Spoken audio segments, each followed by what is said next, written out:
22.2%, 14.27% ও 6.25%-এর সমতুল্য ছাড় কত হবে? তাহলে এই যে 22.2% এটাকে আমরা ফ্র্যাকশনে চেঞ্জ করব। তাহলে এটা হবে কি 2/9। 14.2/7 এটা ফ্র্যাকশন করলে হবে কত? 1/7। আর 6.25% এটা ফ্র্যাকশন করলে হবে 1/16। তাহলে আমাদের কি ছাড় দেওয়া হচ্ছে? তাহলে প্রথমে যদি আমাদের 9 থাকে তাহলে এই উপরের 2 আমরা বিয়োগ করে দেবো, তাহলে ছাড় দিয়ে আমাদের হবে কত? 7।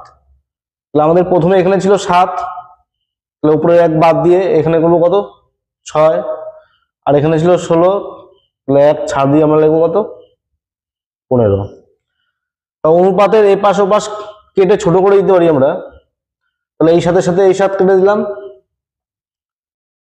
এখানে আমরা 3 দিয়ে কাটি, 3 3 9, 3 5 15।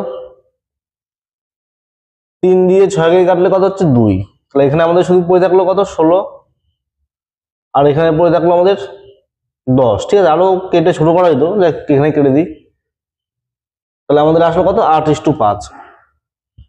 তাহলে আমাদের কত ছাড় দেওয়া আছে? এই 8 থেকে 5-এ আসতে গেলে আমাদের 3 ছাড় দিতে হবে। তাহলে 8-এ আমাদের 3 ছাড় দেওয়া আছে। তাহলে এখানে আসবে কত? 37.5%।